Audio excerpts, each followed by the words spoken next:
Hello, all. I am Michael. And I am James. We are the Brothers Mahoney. Tonight, discussing something that we are quite excited to discuss: the Star Beast, which came out just earlier today. This is being recorded on November 25th, 2023. So it came out earlier today. It's written by Russell T Davies. Well, I guess if you discount Destination Scar, which we previously discussed, it's his first time writing for the show since, I'm assuming, the end of season 4. Well, I mean, there's passers, but Oh, well, yeah. So I guess the end of time. But he is back as showrunner. And this aired in the UK on BBC. For us Doctor Who fans in the USA, I would imagine Canada, though I'm not entirely sure about that. It was pretty much only on Disney Plus, yes? I'm pretty sure it was just Disney Plus. It did not air on normal TV and not on our BBC version. I mean, they could have gone old school and done it on Sci-Fi. Could you Actually, imagine? yeah, that would have been funny because that's how it also started here on Sci-Fi back That in the is day. true. But now, somewhat amusingly, now this is something that we don't necessarily care for, that's streaming only. But at the same time, we actually don't have any type of television package. So ironically, now we could have watched it online anyway. But ironically, if it had just been on BBC America, we might have had to wait a bit to actually see it. Even so, the idea of it being streaming only is sort of distasteful. Yeah, no, I'm really not a fan of it because unless you actually look it out, or I guess if you're just browsing through what you called watch, you're not going to run into it. Like on TV, I mean, I guess it comes to the same. I don't really like people who just browse things on TV without meaning. It kind of annoys me, honestly. But nonetheless, they still could have run into Doctor Who, and now they just have no chance to do so. I wonder if it's even been, I don't know, if you've heard anything about this. Are there even advertisements for it on Disney Plus? Maybe BBC's playing advertisements for Doctor Who in the United States on Disney Plus? Well, I mean, we saw it was advertised on Disney Plus like No, 5 but I'm days. talking about an actual advertisement commercial on TV. Oh, I have no idea. I sort of hope so. I would hope so too, But it but also seems sort of scammy. Like, hey, yes, you're watching this commercial. Now you have to pay $14, $15 a month just to watch it on Disney oh, Plus. or you could do it the battle way. I support piracy. Pirates up in this, but the Star Beast, it should be mentioned, and we did mention this before when we talked about, I think it was the first trailer. But this is based off a comic strip, not even a comic book, but a comic strip titled Doctor Who and the Star Beast, which was published back in Doctor Who Weekly, issues 19 through 26, and to put it in more perspective, February to April 1980. So it would have been a Tom Baker story, I'm assuming? Yeah, no, it was a Tom Baker story, yes. Yeah.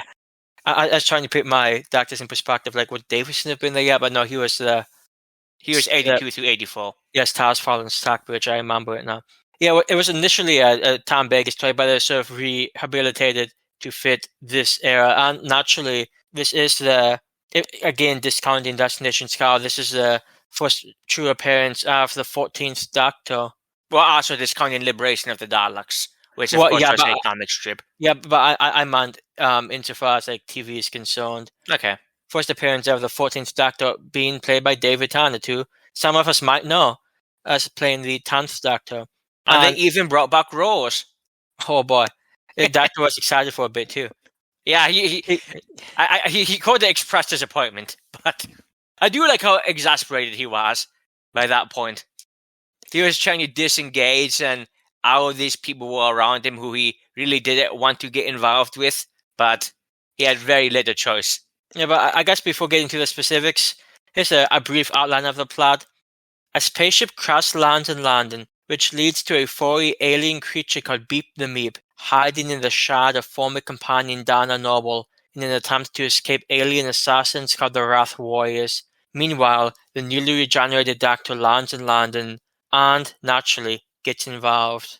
And of course, the problem is that the Doctor doesn't really want to get involved, as everyone remembers the extremely sad ending of Journey's End. If Donna remembers the Doctor, she dies, according to the Doctor anyway.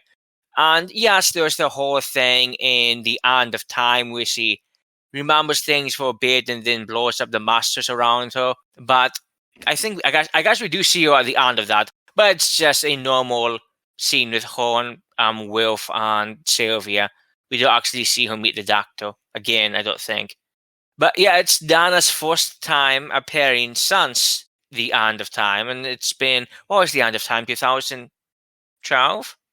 Oh, I don't even try to remember years anymore. Oh, it might have been 2010, now that I think about it, because Matt Smith, I think, started 2011. So yeah, it's been 13 years, give or take, since you last saw Donna Noble. And it's kind of hilarious that Russell T Davies comes on as showrunner again, brings back David Tennant, an old actor who played the Doctor, one of the more popular ones of the modern era. Then brings back one of the more popular companions of the modern era. Brings back the name Rose. It's kind of hilarious how it all came together. Oh, also brings back in this episode a spaceship crashing in the middle of London and a newscast talking about it. So he's just going way back to the 2005 era. He's tracking all the Russell T Davies tropes that he likes going for. There was no Socialist Workers poster, though. That disappointed me. But probably also disappointed the voice actress of Beep the Meep, but that's also probably true. So naturally we have, like we mentioned, David Tennant playing the Doctor in the story. Catherine Tate returns as Donna. Playing her daughter is Yasmin Finney. Sylvia is back, as naturally played by Jacqueline King.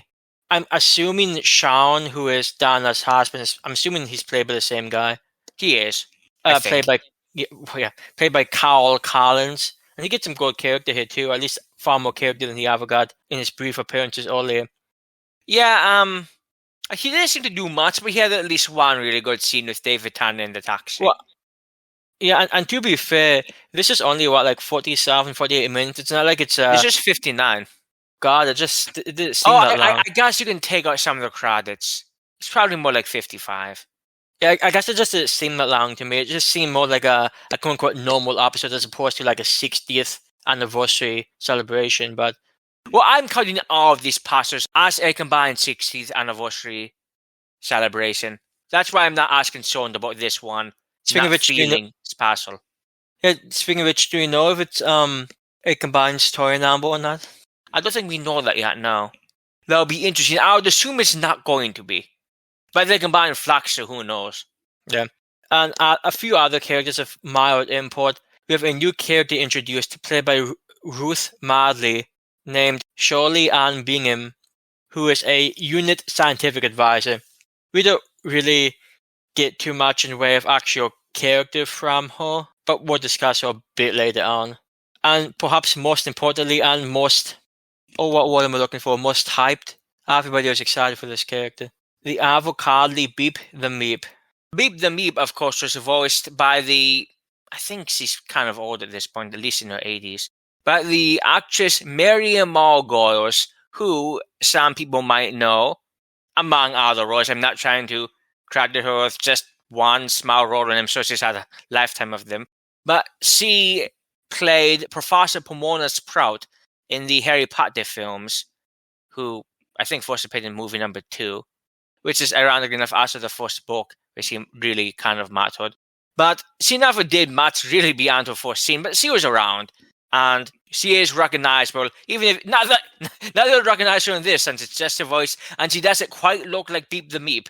Nonetheless, if you can hope to.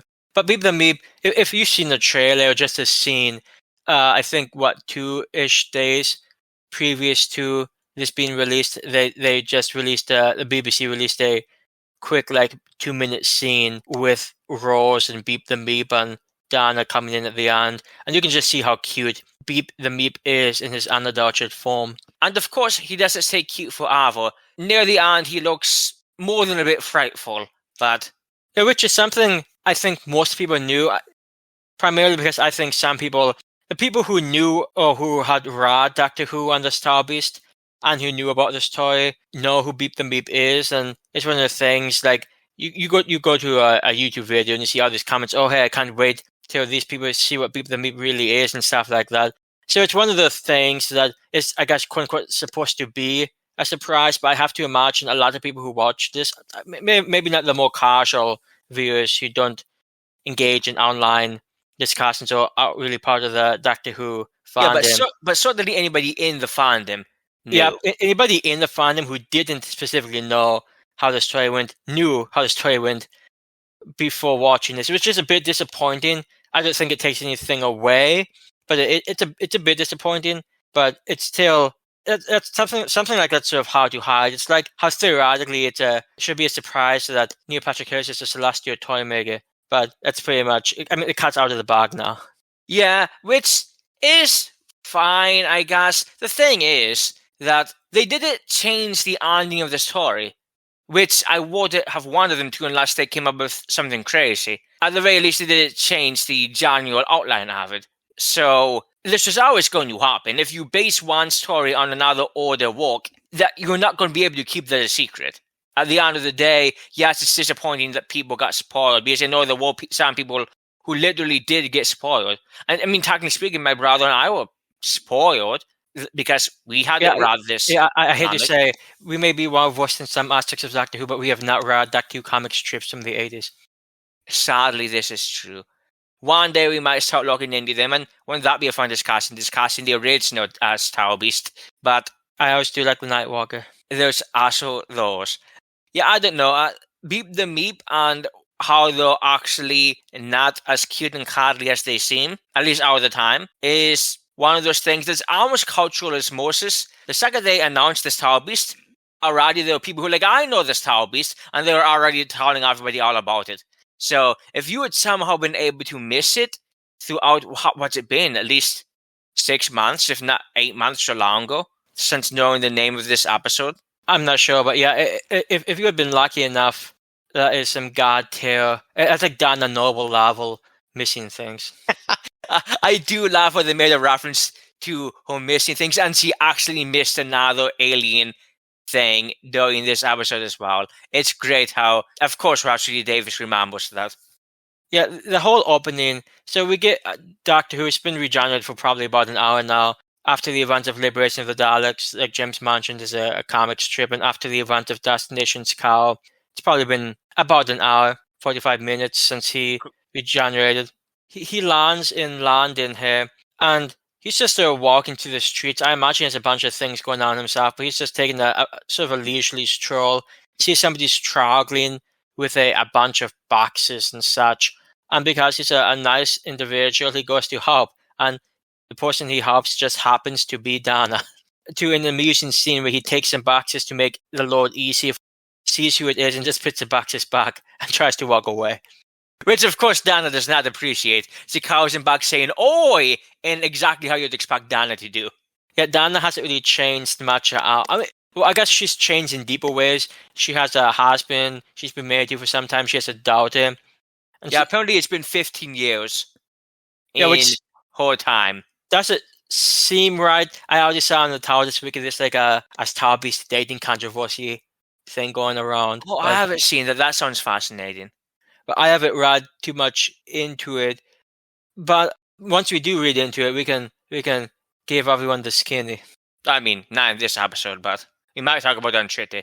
I'm fascinated by timeline things, and I'm not surprised for a second that there's already a timeline issue with this. Because like we mentioned back when we spoke about Aliens of London, technically speaking, everything is pushed back a year anyway. Yeah, but that got fixed eventually, but I don't remember when. Well, they say that, but who's to say whatever got fixed? But I trust that it did, in fact, get righted at some point. Anyhow, we're introduced to, well, I guess reintroduced to Donna, who hasn't really changed much, at least on the outside. Donna, at the time, is shopping with her daughter, Rose, and then nearby was Donna's husband, who was actually trying to contact Donna, and they just walk away. I found that sort of amusing. But basically, while Rose and the Doctor are watching what seems to be a spaceship crashing, maybe 6-7 blocks away, Donna is just reorganizing the boxes to make sure they're stacked properly. Well, she's just going out, and everyone else around us, the sovereigns out, recording what seems to be, hey, this is important, it's a fucking spaceship, bruh. And Donna's, as she did quite often, and was referenced quite often, just completely missing it. And literally everyone in the crowd around them is pointing and gasping and taking videos with the phones of the spaceship, and she's just turned around fiddling with some boxes. It's completely classic Donna. It's amusing. It's classic and it's playful. And naturally, the Doctor wants to see the spaceship. Of course, he would. I mean, what could keep him away, to be honest? And then that's when he meets Donna's husband. Or he probably met Donna's husband briefly before, but he's a cab driver, so he takes a cab to the spaceship. And during the journey, gets to speak to and learn a bit about Shaun and his marriage with Donna. Yeah, and this was, I mean, it had already been good. I don't think he seems any different than he did as the 10th Doctor in personality. But at the very least, that's lampshaded. He realizes he's the same person, and he's confused about it. There's not much he can really do about it, but he is confused, and he is wondering about how it happened. Talking to Shaun Temple is one of the more amusing parts of the episode, at least for me. And it was just the normal Tennant quick dialogue that he always has going for him as the Doctor. And one is just the Doctor has good memory skills. He remembers the always vilified Nerys, who Donna complained about all the time. And I believe he actually saw her at the end of time at the wedding. Yeah, I'm pretty sure we saw her. Oh, and of course we saw her in Donna's first appearance, The Runaway Bride. So the Doctor claims that he knows Donna through Nerys. And then I'll just give you a small little dialogue bit from this scene. Oh, Nerys, how is she? She's fine. After the accident, she's not fine. It was her fault. She's been fine. And the Doctor, of course, just continues on. I love how he just tries to play off that he knows, but he knows absolutely nothing about what's going on with Nerys. And I wonder what the hell happened with Nerys. What accident? How was it her fault? And I just love how the Doctor absolutely, obviously has no clue, but sounds a bit oblivious to it. I mean, to be fair, he's driving at the time, but... Well, that's true, but he is a cab driver. If anybody knows how to talk and drive at the same time, it would be cab drivers. We also learn in this, and of course, some fans are wondering as well, that Donna won the lottery. The Doctor kind of cheated, well, as he does, and gave her a lottery ticket that was... What was it? 166 million quid? Yeah, he was fairly confident it would be a winner. Which is pretty easy for a Tamler to do. I know he doesn't do it often, but still. Yeah, I mean, to be fair, that was sort of a special case. She gave up her mom. She gave up a lot. I guess she didn't know at the time, but I can see why that was probably something a bit more unique than just, hey, I've been traveling with you for a bit, now it's time for you to go home, bro. Not that I know anything about British money or exchange rates, but using a nifty Google thing, apparently she gave up $209 million to charity. She bought herself a house and her husband, and of course they eventually have a child, but she gave over $209 million to charity. Not many people will do that. And naturally, that's something season 4 Donna never would have done. Like I said, her personality might be the same on the surface, but I guess who she is inside, which actually is a lot of what this episode's about, who she is inside is substantially changed, even though she theoretically doesn't remember the Doctor anymore. Yeah, and that's kind of the storyline underneath the action parts of the episode. Just, of course, Sylvia knows exactly what the Doctor had said before, that Donna cannot remember him. And so she's trying to get Donna to ignore any alien things that might be happening in very amusing yet very unsuccessful ways. I mean, at some point, the cat was way out of the bag. Still, I mean, I guess give her props for trying, because she was, of course, afraid for her daughter's life, which was one of the few... Sylvia was much better this episode than she had been in season 4. I think it's fair to say that toward the end it makes sense, but yeah, she was very much a character you could be okay with. I have to imagine there was plenty of people who didn't care for her character during her appearances back in season 4. I mean, she was designed to be unlikable. But the thing is, Wilf was designed to be so likable. And because we often saw Sylvia kind of disparage Wilf. Yeah, sort of like a counterpoint. Yeah, she's obviously not a standout character here, but she is a perfectly good character here. And it's sort of nice to see her almost become friendly with the Doctor when she very rarely has been before. I mean, she did slap him, but that's just par for the course. Well, sure, but I'm at more toward the end when everything's okay.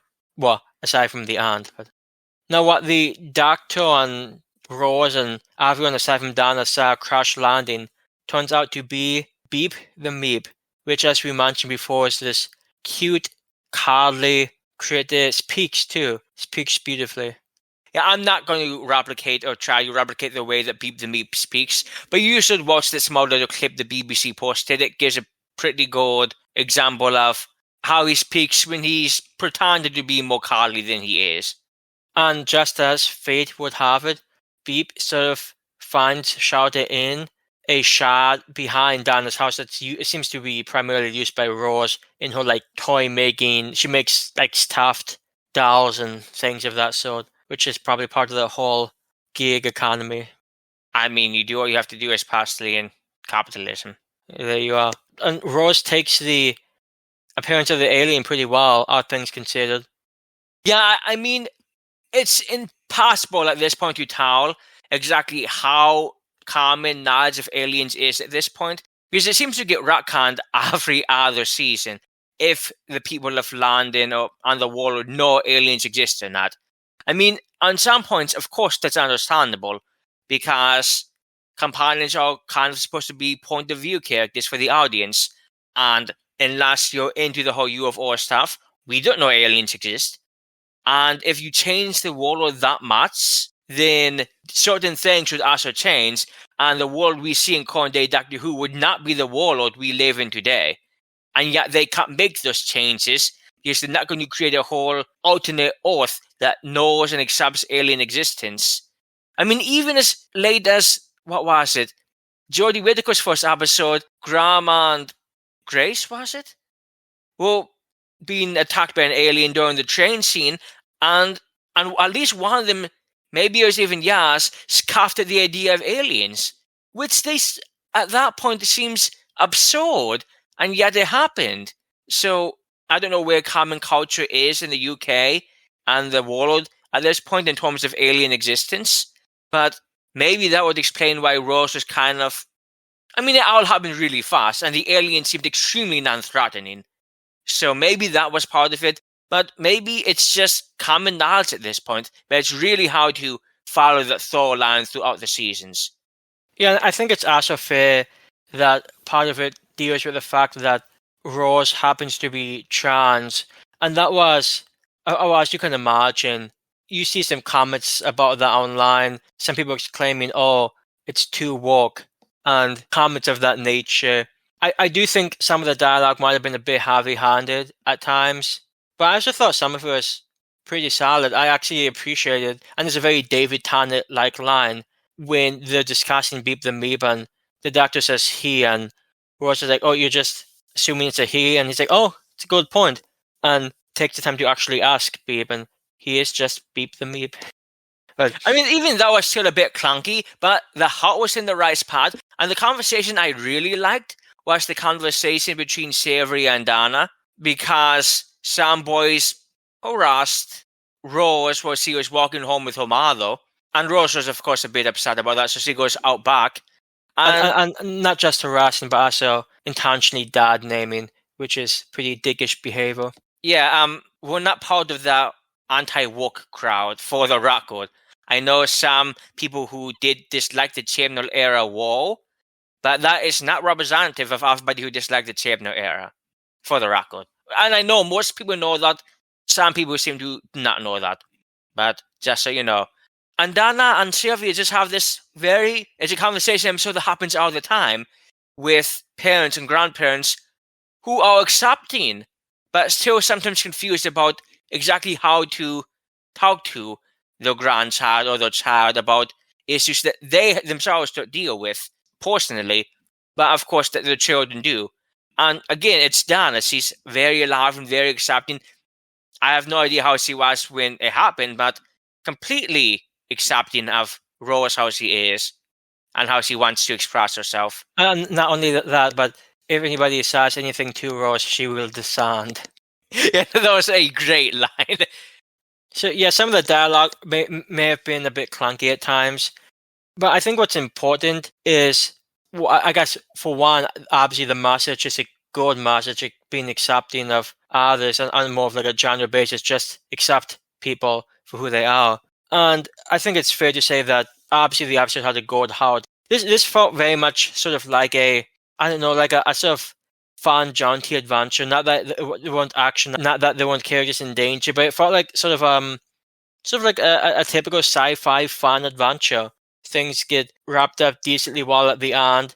I can't say I necessarily laugh or they dealt with the whole, or Donna will die if she remembers who I am type thing. But I also think it's fair to say, and I'm pretty sure I'm not the only one saying this, that the finale was also a bit rushed. I think they probably could have added like 10, 15 minutes on, giving it a bit more meat. But I do think it was a perfectly fun episode, which I think is going to be sort of juxtaposed with what little we know of Wild Blue Yonder. But before we talk any more about that, it's also worth mentioning that and we mentioned this during the trailer discussion, but visually speaking, the episode just looked quite beautiful. You know, I absolutely loved how this episode looked. When the Doctor first lands in London, one, you can just see how much he loves humanity. Again, he's just walking around smiling, looking at other people because he just enjoys being around them. He enjoys seeing humanity as we go. And it just looked beautiful seeing London at night, all the overhead shots of London, of all the lights. I don't know, something about it just was really nice to see. I know a lot of people praised the visuals in the Chibnall era, and to me they were kind of sometimes good, sometimes not good. But I don't know, the visuals for this just looked absolutely gorgeous to me. And I think one sequence in which that stood out, I mean, I think it stood out throughout the story, to be fair, but there was a pretty fun sort of three-way battle going on.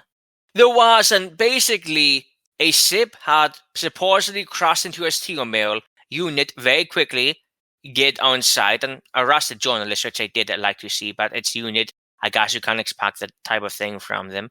And these soldiers try to enter the spaceship, and they get taken over by this, I'm not sure if it was a gas or if it was a defensive mechanism that kind of pitched them under control of Beep the Meep, whose spaceship it was. And so these unit soldiers are trying to find Beep the Meep to keep the Meep safe. All the while, unit soldiers who are not under control find out that these soldiers are going rogue, and they start battling them. At the same time, the Wrath Warriors, another alien race, who remind me a lot in looks of the Ice Warriors, actually, because they're big and they're green. And which is, I know, not all what the Ice Warriors are, but they do remind me a lot of them. Where they're also there, and they're trying to capture the Meep. So it becomes this three-way battle where the rogue unit soldiers are trying to keep the other unit soldiers away from them, while also fighting off the Wrath Warriors. At least two sides are trying to find the Meep. So it was just a really fun, probably not for the soldiers being controlled, but it was a really fun scene to watch, at least for me. And it wasn't ever the focus, but it was just really cool to see. Yeah, and James mentioned at the time, but I don't think we often see too many like three-sided battles. So it was sort of fun seeing like a war being sort of waged on those types of fronts, especially when we found out more exactly about how the Wrath Warriors are fighting versus the controlled unit soldiers, and then of course you have the normal unit soldiers. It's just a mass, and all the while the Doctor's trying to protect a decently large amount of people, but Donna, Shaun, Rose, the Meep, trying to keep them safe from this escalating war front. It was a fun sequence. I do feel bad for the house, though. It got utterly demolished. Yeah, the house got fucked, bruh. It was gone. I mean, it wasn't completely gone, but yeah, it wasn't good. No, it was not. I mean, and at this point, they didn't even have the money left over to fix it up, so... I have to imagine, given the fact that unit soldiers were partially responsible, unit were probably... yeah, no, I mean, it did say at the end that unit would take basically complete care of it. I do remember that line now, but still. That doesn't help anything, like pictures they had. Yeah, speaking actually of unit, we mentioned this just a bit before, but there's a unit scientific advisor named Sherley Bingham, again played by Ruth Madeley. She happens to be in a wheelchair, which honestly at this point seems to be one of the few character traits we have from her. She seems to have a sort of casual way with the Doctor. She was sort of happy to meet him. And I suspect she's going to play a much bigger part in the gig, or which should be the thoughts parcel coming up. But this sort of just introduced her without giving too much into it. I do have to admit, one of my small complaint might be too strong. It just, because she's an agent of unit, she has sort of like firepower in her wheelchair. It has like, it's not just like simple bullets, it's like almost a bazooka type thing at one point. And it just felt a bit silly and over the top to me. That's like, in the grand scheme of things, it's not that important, but it just felt a bit much when it popped up. Yeah, it was not, to me, a great character introduction. It is fun to see her being excited meeting the Doctor, but besides that, she didn't really do all that much this episode. Now, yes, again, she is probably being set up. I'm sure that's true, but does it change that she didn't really do all that much? Yeah, I would have to imagine that people probably would adjust before they bring back Asgard. Yeah, well, Asgard has other complications about if she is or isn't a Zygon, so... That seems specious. Oh, I'm not saying it's a bad thing if she be a Zygon, but I'm not sure those are resolved. Maybe it's resolved in Adi or something, I don't know. It's been a long time since I've seen the Zygon invasion, the Zygon invasion, so I get to be excused for not remembering exactly how that was concluded. One thing, though, I do give a big props for, naturally because this is the first new Who in a while. I think it's been a year since the Power of the Doctor. Yeah, we have a new theme, a new titles theme going on. Yeah, and this also looked completely gorgeous. Now, I wasn't as keen on the way that the theme starts, because it takes a good 5, 6, 7 seconds for it to be, at least to me, noticeably a Doctor Who theme, and then you can hear the normal bits after that.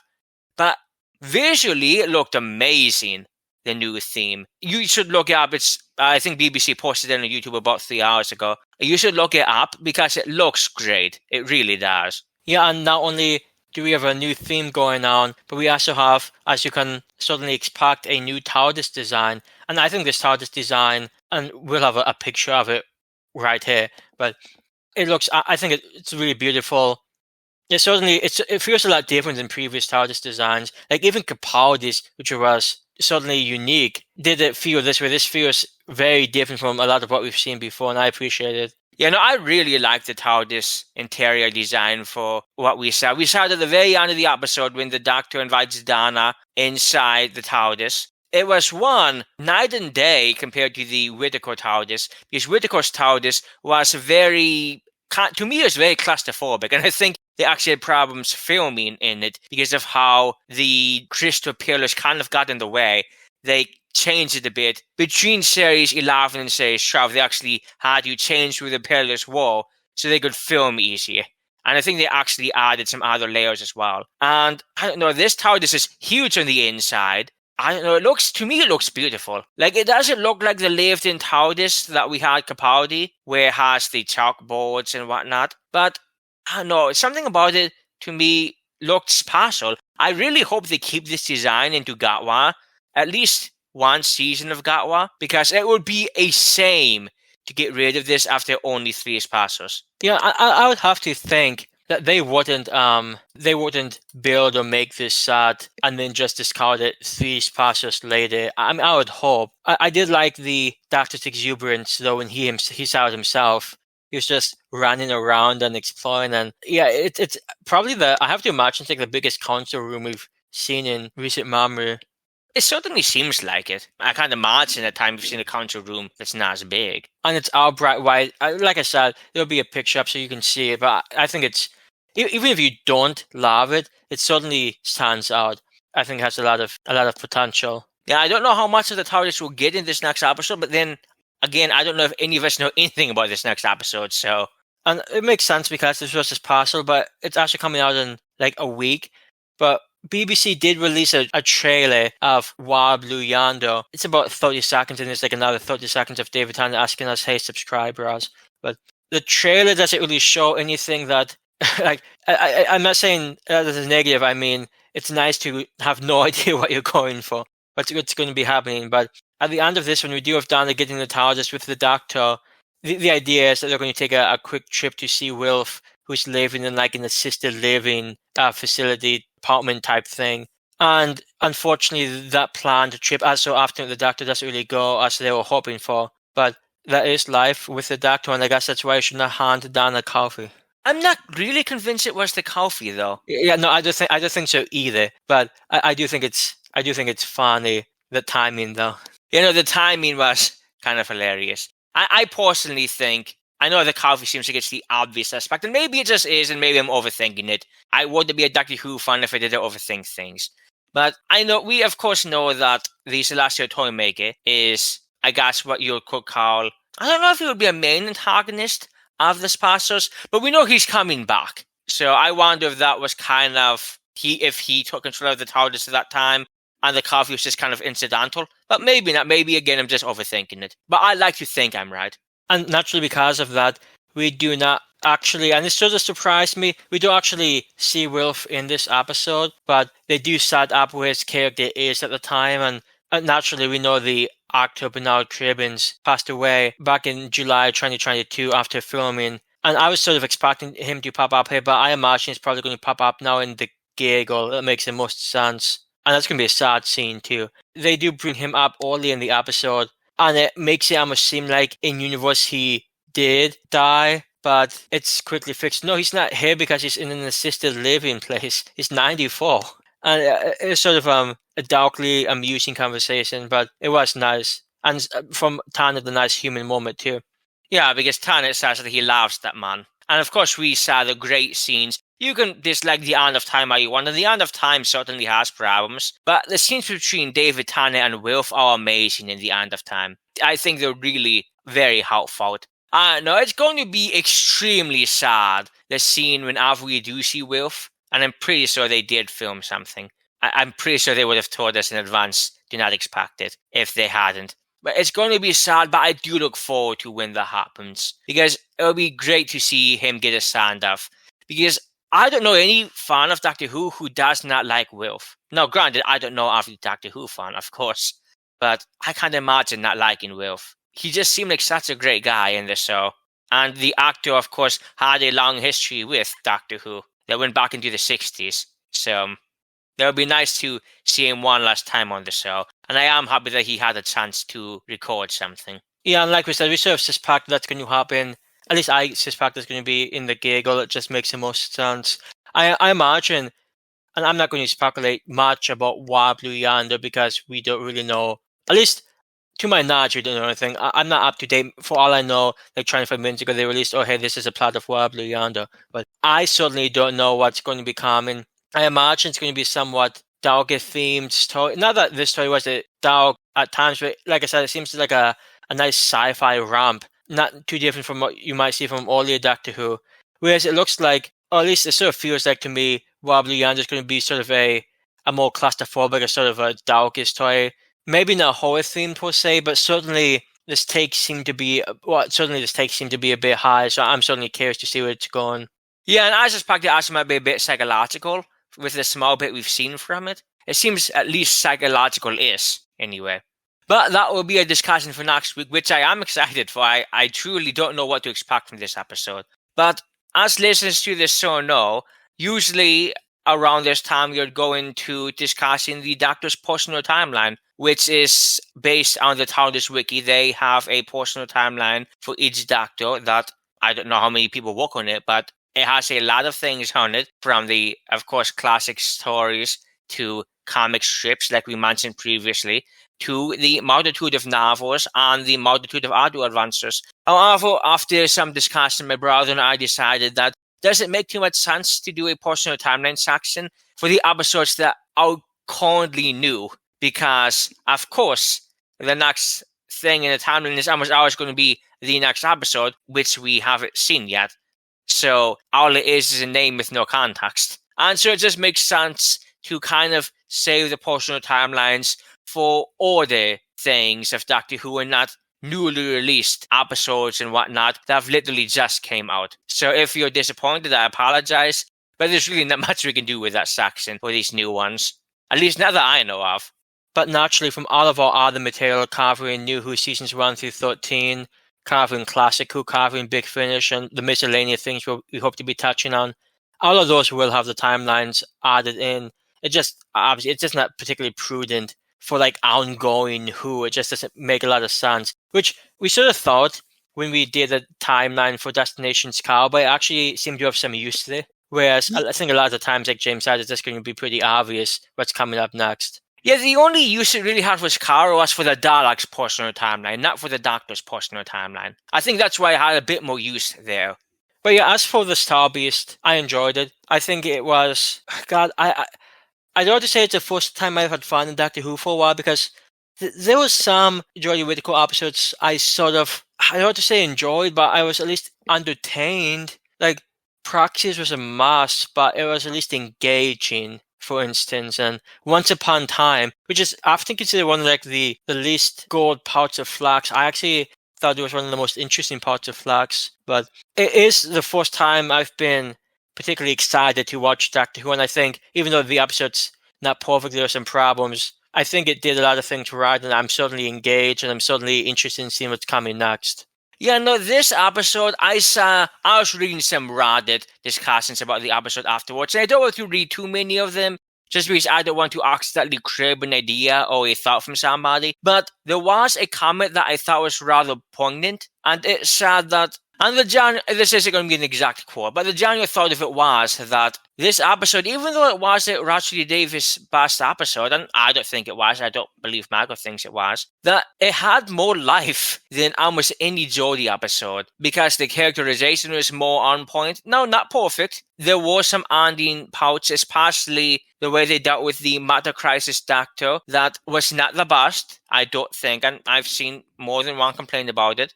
Some from good faith people, some from not. I don't think it was handled the best, but on the whole, the characters just felt more like characters to me. They felt real. They felt like people who would actually exist, which is not a feeling I frankly got during most of the Chibnall era. The comment also said that basically, even the most average Russell T Davies episode is going to be better than almost anything we had in the Chibnall era. And honestly, I think that's true. And I really hate to sound so negative about the entire era of the show, but our fans have their likes and dislikes, and I didn't like the era, and Russell T Davies, well, not perfect, just frankly, he just writes bad. I don't know how to say it nicely. But this episode wasn't perfect. As Margot said, it was more of a fun romp than anything too serious. But it was just nice. The visuals looked amazing. The story was put together well enough. There was a fun scene with the Wrath Warriors that I thought was really nice once the Doctor kind of figured out some discrepancies in the story of Peep the Meep. And I don't know, I thought it was a very solid first episode of Russell T Davies' second era showrunner. And certainly I liked it a lot more than Destinations Carol, but that's probably not saying much. But naturally, let us know what you thought below here on YouTube, or you can reach out on Twitter. Let us know what you thought. I've seen a lot of positive comments, and I've seen a few negative ones, but it should be said, well, some of the negative ones are in good faith. Some of them are by bigoted pieces of trash, as you kind of imagine with an episode like this. So you get the good with the bad, and that's how life goes. But yeah, let us know what you thought about it. I thought it was a nice episode. Certainly looking forward to the next one. But this has been the Brothers Mahoney. I'm Michael. And I'm James. And we wish you a pleasant night. And we will see you next time for Wild Blue Yonder. So it'll be exciting.